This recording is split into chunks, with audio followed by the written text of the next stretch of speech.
Hey students, welcome back to the second class of set theory.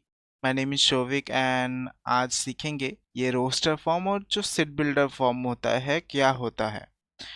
तो एक के बाद एक सीखेंगे। जो रोस्टर फॉर्म होता है उसे हम कैसे लिखते हैं और जो सेट बिल्डर फॉर्म है उसे हम कैसे रिप्रेजेंट करते हैं, और ये भी सीखेंगे कि जो रोस्टर फॉर्म है उसे सेट बिल्डर फॉर्म में कैसे कन्वर्ट किया जा सकता है और जो सेट बिल्डर फॉर्म है उसे रोस्टर फॉर्म में कैसे कन्वर्ट किया जा सकता है। तो वीडियो के साथ बने रहे। जी स्टूडेंट, जैसे कि देख पा रहे हो रोस्टर फॉर्म क्या होता है। तो रोस्टर फॉर्म का और एक नाम भी होता है जिसे हम लोग बोलते हैं टबूलर फॉर्म ऑल्सो। तो यहाँ पे देखो, मैंने एक लाइन लिखा है रोस्टर फॉर्म के एकदम जो है यहाँ पे देख सकते हो क्या लिखा हुआ है कि all the elements of a set are listed, the elements are being separated by commas and are enclosed within curly braces. इसका मतलब क्या होता है कि जो सेट होता है, मैं अगर बोलूँ कि नेचुरल नंबर का जो सेट होता है वो क्या होता है, 1 2 3 4 ऐसे करके डॉट डॉट डॉट, राइट। ये नेचुरल नंबर्स होता है, राइट। तो इसे हम अगर ऐसे रिप्रेजेंट करें तो ये एक सेट होता है एक। अगर ऐसे रिप्रेजेंट करें तो इस रिप्रेजेंटेशन को हम बोलते हैं रोस्टर फॉर्म। ओके, तो इसे हम बोलते हैं क्या, रोस्टर फॉर्म बोलते हैं। एंड इसे हम और एक नाम पे भी बुलाते हैं, वो क्या बुलाते हैं, वो टबूलर फॉर्म बुलाते हैं। तो कुछ एग्जांपल्स यहाँ पे चेक कर सकते हो। The set of all even positive integers are less than 7 is described in the roster form as 2 4 and 6। समझ रहे हो, जो इवन पॉजिटिव इंटीजर है जो कि 7 से छोटा है उनका जो सेट हम डिस्क्राइब कर सकते हैं। जो सेट हम लिखेंगे वो रोस्टर फॉर्म में कैसे लिखेंगे, वो रोस्टर फॉर्म में ऐसे लिखेंगे। तो कर्ली ब्रेसेस में ये एनक्लोज्ड है और कॉमास सेपरेटेड है। ओके स्टूडेंट्स, कुछ और एग्जांपल्स के अंदर आते हैं हम अब। यहाँ पे देख सकते हो some more examples of the representation of a set in roster form as given below, where you can check out the three of these examples. The set of all natural numbers which divides 42, as you can check here, देख सकते हो ये जो है क्या है, divide कर सकते हैं 42 से, राइट। तो 1 से 42 डिवाइड हो जाएगा, 42 2 से भी डिवाइड हो जाएगा, 3 से भी हो जाएगा, 6 से भी हो जाएगा, 7 से भी हो जाएगा, 14 से हो जाएगा, 21 से हो जाएगा और 42 से हो जाएगा। इसके अलावा आप 42 के नीचे कुछ सेट आप देख सकते हो जो कि 42 से डिवाइड नहीं होगा, राइट। और एक एग्जांपल्स देखते हैं। This set of all vowels in the English alphabet क्या है, ए ई आई ओ यू। और एक एग्जांपल पे यहाँ पे देख सकते हो, सारे एग्जांपल्स जो है एक के बाद एक जो है आप नोट डाउन भी कर सकते हो अपनी तरफ से। वो मैंने क्या मेंशन किया है कि in the roster form the order in which the elements are listed is immaterial, thus the above set can also be represented as this। Okay, तो इसका मतलब क्या होता है कि ये जो सेट आप देख रहे हो हम ऐसे भी रिप्रेजेंट कर सकते हैं इस सेट को, जो कि अभी हमने देखा डिवाइड 42 के सेट। इसे हम जो है आगे पीछे भी लिख सकते हैं ऐसे, ये भी हम लिख सकते हैं। तो ये भी एक सेट होता है, ठीक है। ये और ये अलग नहीं है, सेम ही है, सिर्फ आगे पीछे लिखा हुआ है। जैसे कि आप देख सकते हो, it may be noted that while writing a set in roster form an element is not generally repeated, right। मतलब देखो यहाँ पे दैट इज क्या लिखा हुआ है कि all the elements are taken as distinct, मतलब अलग अलग। For example, the set of letters forming the school, as you can check here that S है एक बार, C है एक बार, H है एक बार, O 2 बार है और L एक बार है। तो इसे हम कैसे लिख सकते हैं, ऐसे। जहाँ पे इसका सेट में क्या है, एस है, सी है, एच है, ओ है एंड एल है, और इसे आगे पीछे कर पे भी लिख सकते हैं, बोथ आर सेम। ओके, तो रोस्टर फॉर्म में आप लोग ऐसे कर सकते हो। तो हम सीखेंगे अभी सेट बिल्डर फॉर्म। तो सेट बिल्डर फॉर्म भी हम लोग एक के बाद एक सीखेंगे, रिप्रेजेंटेशन और सब कुछ सीखेंगे, रोस्टर फॉर्म के साथ कंपेयर भी करेंगे। और एक चीज़ मैं आपको बताना चाहूँगा, आप इतनी दूर अगर वीडियो को देख रहे हो तो प्लीज़ वीडियो को एक लाइक कर दीजिए और इस चैनल को एक बार सब्सक्राइब कर दीजिए। चलो वीडियो में आगे बढ़ते हैं।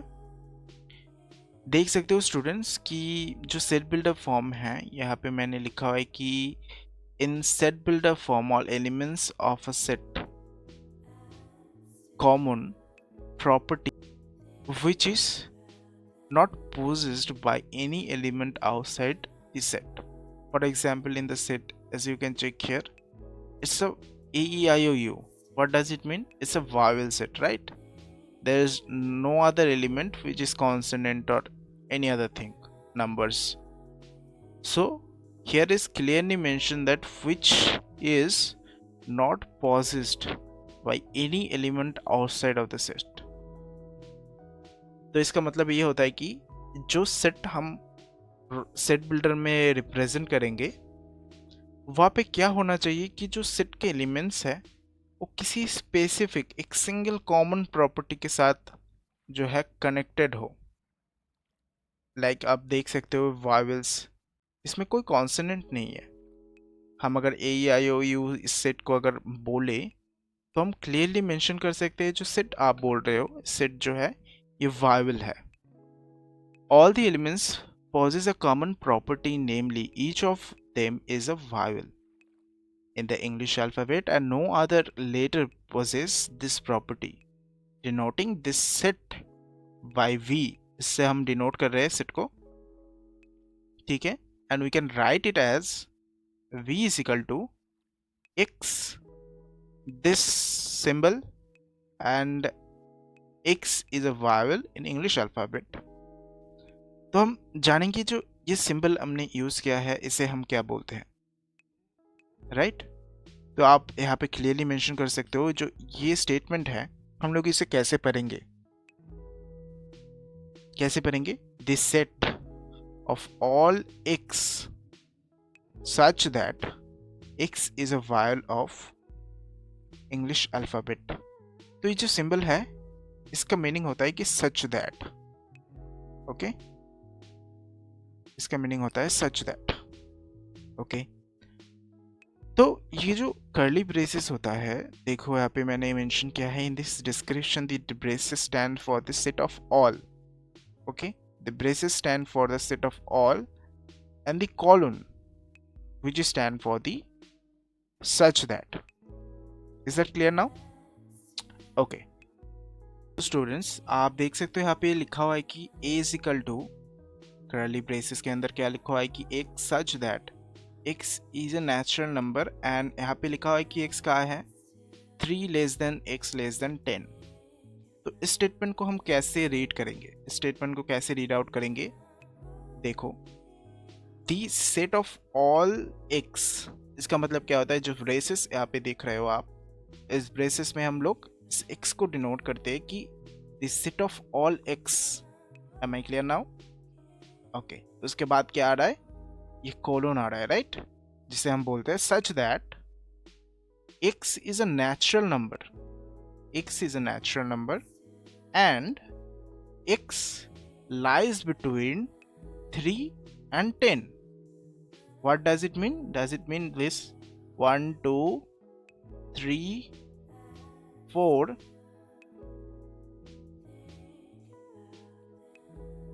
तो क्या बोल रहा है इसमें कि 3 और 10 के बीच का सब कुछ जो है x है। तो x नेचुरल नंबर है जो कि 3 और 10 के बीच में लाइज करता है। तो कौन सा पार्ट होगा? ये पार्ट होगा, राइट? तो जो पार्ट है यहाँ पे मेंशन है, देख सकते हो। तो इसे अगर हम ऐसे सेट करके लिखते हैं कि 4, 5, 6,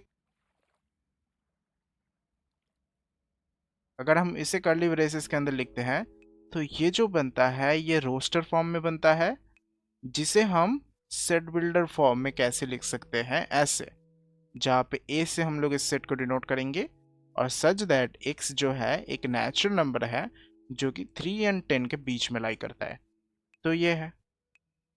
अभी कुछ एग्जांपल्स देखेंगे कि हम लोग ये सेट बिल्डर फॉर्म को कैसे यूज करते हैं, रोस्टर फॉर्म को कैसे यूज करते हैं। चलो चेकआउट करते हैं। पहले एग्जांपल पे क्या मेंशन किया गया है, तो क्या लिखा हुआ है कि write the solution set of the equation, right, x square plus x minus two is equal to 0 in roster form. इसका मतलब हम लोगों से ये पूछा गया है कि जो सेट है इसके रोस्टर फॉर्म में इसे, जो सॉल्यूशन सेट होगा, इस सॉल्यूशन सेट को हमें निकालना है, ठीक है, और इसे रोस्टर फॉर्म में लिखना है। चेकआउट करते हैं। देख रहे हो एज गिवन द इक्वेशन हम लोग कैसे सॉल्व कर सकते हैं इसे। ऐसे हम लोग सॉल्व कर सकते हैं मिडिल टर्म फैक्टर से। सो मिडिल टर्म फैक्टर आप देख सकते हो लाइन बाय लाइन, इसे मुझे समझाने की ज़रूरत नहीं है, आप क्लास 11 पे पढ़ रहे हो, 8 पे सिखाया जाता है, क्लास 8 पे सिखाया जाता है। होपफुली आपको पता होगा ये कैसे होता है। हम लोगों को इसका जो कोफिशिएंट होता है, इस कोफिशिएंट को इसके साथ मल्टीप्लाई करके जो निकलता है 2, उस 2 को ऐसे माइनस करना होगा, क्योंकि यहाँ पे 2 के पहले माइनस है, यहाँ पे माइनस करना होगा, और जो माइनस करके वैल्यू आएगा वो x के कोफिशिएंट के साथ सेम होना चाहिए, और जो दो डिजिट के बीच में जो माइनस हो रहा है उसका जो मल्टीप्लिकेशन होगा वो इसके बराबर आना चाहिए। तो ऐसे जो है मिडिल टर्म करते हैं। उसके बाद हम लोग यहाँ से ये सॉल्यूशन आता है, जिसमें से हम लोग क्या क्या मिलता है, हम लोगों को एक 1 मिलता है और एक -2 मिलता है, राइट। सो इसके बाद क्या हो रहा है आप देख सकते हो, यहाँ से 1 और -2 कैसे आ रहा है। अगर आप इसे x + 2 करोगे ऐसा आएगा 2 करके, राइट, और अगर दूसरा वाला करोगे तो ये आएगा, राइट। तो x का 2 वैल्यूज आ रहा है, एक -2 और एक 1। तो therefore the solution of the given equation can be written in the roster form as this way, right। Roster form में हम लोग भी जो है कैसे लिखते हैं, x की जो सॉल्यूशंस है वो -2 एंड 1 है, तो उसे हम कैसे लिखेंगे, कर्ली ब्रेसेस के अंदर सॉल्यूशन के सेट को लिखेंगे, एक जो है 1 है और एक जो है -2 है। That's how we represent the equation solutions in roster form. Okay, यहाँ पे एग्जाम्पल 2 में क्या बोला गया है, राइट द सेट, क्या है x जो कि है such that x is a positive integer and x square is less than 40 in roster form। इसका मतलब होता है कि हमें ये सेट बिल्डर फॉर्म में एक स्टेटमेंट दिया गया है जिसे हमें कन्वर्ट करना है रोस्टर फॉर्म में। तो इसका मतलब क्या होता है, यहाँ पे हम लोगों ने पहले ही सीखा था, क्या सीखा था, इसका मतलब होता है the set of all x, right. तो ब्रेसेस का मतलब क्या हो गया, जो ब्रेसेस है ये ब्रेसेस है, इसका मतलब होता है कि सेट ऑफ ऑल x। तो सेट ऑफ ऑल x में सच दैट जो x है is a positive integer. Positive integer क्या होता है, 1 2 3 4 ऐसे डॉट डॉट डॉट चलता है, राइट। तो ये जो पॉजिटिव इंटीजर होता है ये होगा जो कि होगा स्क्वायर होगा, जिसकी वैल्यू सबसे कम जो है 40 के ऊपर या 40 के इक्वल नहीं होगा। तो देखते हैं 1 के स्क्वायर करेंगे तो 1 ही आएगा, 2 का स्क्वायर करेंगे तो 4 आएगा, राइट। 3 का करेंगे तो क्या आएगा, 9 आएगा। 4 का करेंगे तो 16 आएगा। 5 का करेंगे 25 आएगा। 6 का करेंगे तो 36 आएगा। अगर 7 का करते हैं तो 49 आता है। तो एक सीड हो जा रहा है, राइट। तो जो सेट बनता है, जो रिक्वायर पॉजिटिव इंटीजर आता है जिसकी स्क्वायर अगर करे तो वो लेस देन 40 होता है। वो होता है कि 1 2 3 4 एंड 5 6। तो ये जो नंबर्स आते हैं जो कि इन कंडीशन को सेटिस्फाई करते हैं, राइट, जो एक कंडीशन को सेटिस्फाई कर रहा है, तो इसको हम लोग अगर कॉमास से सेपरेट करके कर्ली ब्रेसेस में लिख देंगे तो ये हो जाएगा इसका रोस्टर फॉर्म। आप लोग समझ रहे हो? ओके। थर्ड जो एग्जाम्पल है वहाँ पे हम लोग जाते हैं। यहाँ पे लिखा हुआ है कि जो राइट सेट है आपको लोगों को दिया गया है, इस सेट को सेट बिल्डर फॉर्म में कन्वर्ट करना होगा। तो हम लोग इसे कैसे करेंगे? सॉल्यूशन पे आप क्लियरली देख सकते हो, we may write this set A as A. तो इस सेट को हम ए करके डिनोट कर रहे हैं, ठीक है। क्या कर रहे हैं, जो यहाँ पे रोस्टर फॉर्म दिखा हुआ है देखो, ये 1 है, 4 है, उसके बाद 9 है, 16 है, 15 है, ऐसे कर करके चल रहा है। तो 1 अगर हो, ये देख सकते हो कि 1 का स्क्वायर है, 4 जो है 4 2 का स्क्वायर है, 9 जो है 3 का स्क्वायर है, 16 जो है 4 का स्क्वायर है। देख रहे हो, जो ऑल पॉजिटिव नंबर हो रहा है, पॉजिटिव इंटीजर नंबर हो रहा है, उसकी स्क्वायर जो वैल्यू है वो सारी यहाँ पे रोस्टर फॉर्म में लिखा हुआ है। तो इसे हम लोग कैसे सेट बिल्डर फॉर्म में रिप्रेजेंट कर सकते हैं? all the set of all the x that is such that x is the square of a natural number। समझ रहे हो? तो x is the square of a natural number। तो हर एक की स्क्वायर जो है इस सेट की वैल्यू है, सॉरी स्क्वायर है, तो स्क्वायर जो है इस सेट की वैल्यू है, देख सकते हो आप। तो हम लोग इसे कैसे डिनोट कर सकते हैं? ऐसे, और अदरवाइज ऑल्टरनेटिवली आप ऐसे भी डिनोट कर सकते हो, where the set of all x such that x is equal to n square, where the n is belongs to natural number। ठीक है, आप नेचुरल नंबर भी बोल सकते हो, नेचुरल नंबर बोलना ही बेटर होता है, मैं कि बेसिकली जो है नेचुरल नंबर पॉजिटिव इंटीजर ही होता है बेसिकली अगर बोले तो। Okay students, that's it for the video. आज इतना ही था, आगे और भी वीडियोस आने वाले हैं और भी एक्सप्लेन किया जाएगा सेट थ्योरी के टॉपिक्स के ऊपर। और इसके बाद भी जो है और भी टॉपिक्स आने वाले हैं, like the principle of mathematical induction के ऊपर भी आने वाले हैं। उसके बाद जो है complex number and linear inequality के बारे में भी आने वाले हैं। चैनल के साथ बने रहे, चैनल को सब्सक्राइब करें। निश्चिंत रहे आप लोग कि इस चैनल के दौरान आपको बहुत सारी अच्छी अच्छी वीडियोस मिलेंगे और आप लोग जम के सीख पाएंगे। तो आपसे रिक्वेस्ट है कि इस चैनल को सब्सक्राइब ज़रूर कर दीजिएगा। धन्यवाद। आपका दिन शुभ रहे स्टूडेंट्स।